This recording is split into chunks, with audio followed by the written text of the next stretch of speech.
நேயர்கள் எல்லாருக்கும் வணக்கம். இந்த வீடியோவில் 2025 வருடத்துக்குண்டான பிப்ரவரி மாத ராசி பலன்கள் அப்படிங்கிறது தான் பார்க்க போகிறோம். இந்த பிப்ரவரி மாதம் அப்படிங்கிறது ரொம்ப வித்தியாசமான ஒரு கிரக நிலைகள் அப்படிங்கிறத கொண்டிருக்கு. முக்கியமாக பார்த்தீங்கன்னா 12 வருடங்களுக்கு ஒரு முறை அமையக்கூடிய அற்புதமான குரு சுக்கிரன் பரிவர்த்தனை யோகம் அப்படிங்கிறது இந்த மாசத்துல இருக்கு. அதாவது குரு வீட்டில் சுக்கிரன் இருக்காரு, சுக்கிரன் வீட்டில் குரு இருக்கார். அவருக்கு வீடு கொடுத்திருக்கார், இவருக்கு வீடு கொடுத்திருக்கார். இந்த பரிவர்த்தனை யோகம் அப்படிங்கிறது அற்புதமான பலன்களை 12 ராசிக்காரர்களுக்கும் கொடுக்கும். மற்ற கிரக நிலைகள் அப்படின்னு பார்த்தீங்கன்னா கிரகங்களோட ராஜா சூரியன் மகர ராசியில இருக்காரு, 13ஆம் தேதி கும்பராசிக்கு போறாரு. செவ்வாய் மிதன ராசியில மாசம் முழுக்க இருக்காரு. புதன் மகர ராசியில புத ஆதித்ய யோகத்தை கொடுக்குறாரு. அடுத்து கும்பராசியில புத ஆதித்ய யோகத்தை கொடுக்குறாரு. அடுத்து 26ஆம் தேதிக்கு மேல மீனராசிக்கு போய் புத சுக்கிர யோகத்தை கொடுக்குறாரு. சுக்கிர பகவான் மீனராசியில உச்சம், குரு பகவான் ரிஷப ராசியில இருக்காரு. 11ஆம் தேதி அன்னைக்கு வக்கர நிவர்த்தியாகி பலம் அடைகிறாரு. சனி பகவான் கும்பராசியில் ஆட்சி, ராகு மீனராசிலையும் கேது கன்னிராசிலையும் இருக்காங்க. இந்த குரு சுக்கிரன் பரிவர்த்தனை யோகம் அப்படிங்கிறது இந்த மாசத்தோட முக்கியமான ஒரு அமைப்பு. குரு பகவானோட வக்கர நிவர்த்தி அப்படிங்கிறதும் முக்கியமான ஒரு அமைப்பு. இது எல்லாம் சேர்ந்து உங்களுக்கு இந்த மாசத்துல மிகப்பெரிய ஒரு ராஜயோகத்தை கொண்டாந்து கொடுக்க போகுது. அது என்னன்னு பார்த்துருவோம். கும்பராசி நேயர்களே, உங்களுக்கு இந்த பிப்ரவரி மாதம் எப்படி இருக்கு அப்படின்னு பார்த்தோம்னா, ஜென்மசனியோட ஆதிக்கம் அப்படிங்கிறது ரொம்ப வலுவாக இருக்குது. சும்மா பயமுறுத்தணும் அப்படிங்கிறதெல்லாம் நம்ம சொல்லலை. மற்ற கிரகங்கள் சாதகமாக இருந்தாலும் கூட ஜென்மசனியோட ஆதிக்கம் அப்படிங்கிறது வலுவாக இருக்கும்போது சில எதிர்பார்ப்புகள் அப்படிங்கிறத நம்ம குறைச்சிக்கணும். ஆனால் மற்ற கிரகங்கள் நல்லா இருக்குங்கிறதால நம்மளை சுற்றி நிறையா நல்லது நடக்கிற மாதிரியே நமக்கு தெரியும். அந்த அளவுக்கு வாழ்க்கையில் இவ்வளோ நல்லதே நடக்காத, என்ன திடீர்னு இவ்வளோ நல்லது நடக்குது, நம்ம ராசிக்கு இப்படி ஒரு அதிர்ஷ்டமா, இப்படி நடக்கக்கூடாது, பின்னாடி ஏதாவது கடவுள் பெருசாக ஆப்பு வச்சுருக்காரா அப்படிலாம் யோசிக்க தோணும்.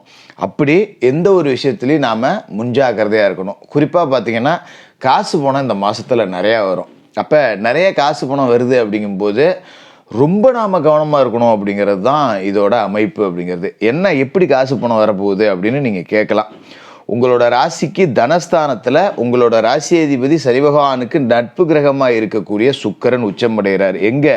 தனஸ்தானத்தில். உங்களோட ராசிக்கு அவர் யார் அப்படின்னு பார்த்தீங்கன்னா 4வது வீட்டுக்கும் 9வது வீட்டுக்கும் அவர் தான் அதிபதி. அவர் உச்சமடைகிறார், அதுவும் தனஸ்தானத்தில் உச்சமடைகிறார். அப்படிங்கும்போது பணம் பல வழியிலையும் வந்துக்கிட்டே இருக்குங்க. அதில் எந்த மாற்றமும் இல்லை. அதாவது நாம் ஒரு இடம் ஒன்று வாங்கி போட்டிருப்போம் எப்போயாவது, சரி அந்த இடத்த போய் பார்த்துட்டு வருவோம் அப்படின்னு போய் பார்த்தோம்னா அது 50 லட்சத்துக்கு கொடுப்போம். நமக்கு ஆச்சரியத்தை கொடுக்கும். என்னடா நான் 5 லட்சத்துக்கு தானே வாங்கினேன், இப்போ என்ன 50 லட்சங்கிறீங்க, எப்போ மதிப்பு கூடிச்சு என்ன நடந்துச்சு அப்படின்னு நமக்கே ஒன்றும் தெரியாது. அந்தளவுக்கு நமக்கு ஒரு திக்குமுக்காட செய்யக்கூடிய செய்திகள் அப்படிங்கிறது நிறைய கிடைக்கும். அதை நாம் பயன்படுத்திக்கிட்டோம் அப்படின்னா இந்த மாதத்தில் வாழ்க்கையே செட்டில் பண்ணலாம். அதுமாரி பார்த்திங்கன்னா கடன் வாங்கியிருந்திருப்போம் இந்த காலகட்டத்தில். ஏன்னா இப்போ ஜென்மசனி காலகட்டம் அப்படிங்கிறப்ப பெரும்பகுதி கும்பராசிக்காரர்கள் கடனை உடனே வாங்கியாவது ஒரு சொந்த வீடு கட்டியிருக்கணும், இல்லை ஒரு சொந்த கட்டடம் கட்டியிருக்கணும். அப்போ ஏதோ ஒரு வகையில் நான் கடன் வாங்கிவிட்டேன் ஒரு கட்டடத்தில் போடுறதுக்கு. நான் ஒரு 10 லட்ச ரூபா பிளான் பண்ணேன், அது 20 லட்சத்தில் கொண்டு போய் விட்டுருச்சு, பேங்க் லோனு கொஞ்சம் லேட்டாகி போச்சு வந்துச்சு அப்படின்னு ஒரு கடனில் மாட்டியிருப்போம். மேக்சிமம் வீடு கட்டுறதுக்கு கடன் வாங்கியிருக்கணும். அப்படி இல்லைன்னா ஏதாவது ஆப்ரேஷன் அப்படின்னு சொல்லி கடன் அப்படிங்கிறது கண்டிப்பாக இருக்கும். எனக்கு தெரிஞ்சு கும்பராசிக்காரர்களுக்கு சரியாக நாம் யூகித்தோம் அப்படின்னா குறைஞ்சது ஒரு 6 லட்சத்தை தாண்டின கடன் அப்படிங்கிறது இருக்கணும்.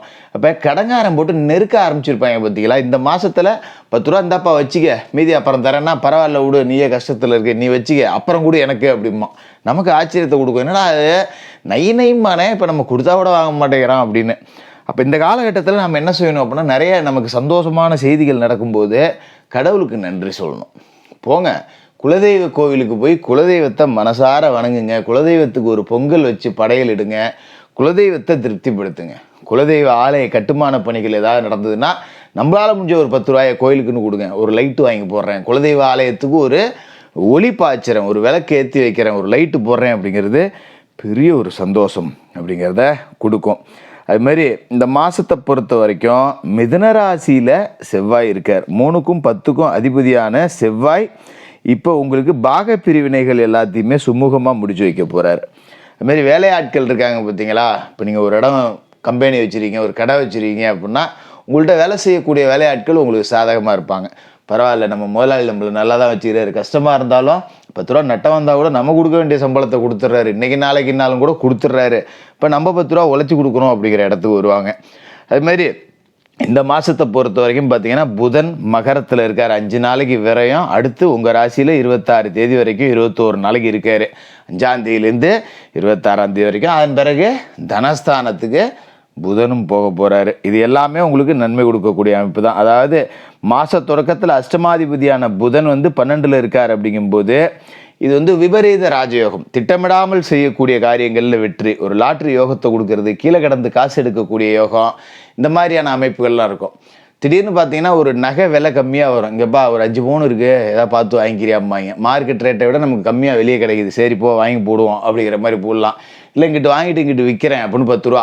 இந்த தரகு கமிஷனு, இந்த மாதிரி இடைத்தரகர் வேலை பார்க்குறது மூலமாக ஏகப்பட்ட காசு பணம் அப்படிங்கிறத இந்த பிப்ரவரி மாதத்தில் நீங்கள் சம்பாதிக்கலாம். அதனால் இந்த இடைத்தரகர் வேலை செய்கிறவங்க, ஒரு லாரி புக்கிங் ஆஃபீஸாக இருக்கலாம், இல்லை ஒரு திருமண வரன் பார்த்து வைக்கக்கூடியவர்களாக இருக்கலாம், இல்லை ரியல் எஸ்டேட்டுக்கு தரகு கமிஷன் இந்த வேலை செய்யக்கூடியவர்களாக இருக்கலாம். இப்படி இடைத்தரகர் வேலையின் மூலமாக கிடைக்கக்கூடிய வாய்ப்பு அப்படிங்கிறது பரிபூர்ணமாக இருக்கும். அதை பயன்படுத்திக்கிட்டிங்கன்னா 10 ரூபா கூடுதல் வருமானம் அப்படிங்கிறதையும் ஈட்டலாம். அதுமாதிரி உங்களோட சொந்த ராசிக்கு 5ஆம் தேதி புதன் வராரு. இது ஒரு உன்னதமான நேரம். இதான் தொழில் முன்னேற்றம் அப்படிங்கிறத கொடுக்க போகிறது. கடன் இருக்குது, வீடு கட்டினேன் அப்படின்னு கடன் இருக்குதுன்னு சொன்னோம் பார்த்தீங்களா, அந்த கடனை எப்படி அடைக்க போகிறோம், ஏது அடைக்க போகிறோன்னு தெரியல, ஏதாவது ஒரு பிளாட்டுக்கு விற்றுப்பிட்டு தான் அடைக்கணுமா, போகணுமா, வரணுமா, இப்படியெல்லாம் யோசிச்சுக்கிட்டு இருந்த நிலைமை மாதிரி தொழில் அப்படியே உங்களை தூக்கி நிப்பாட்டும்.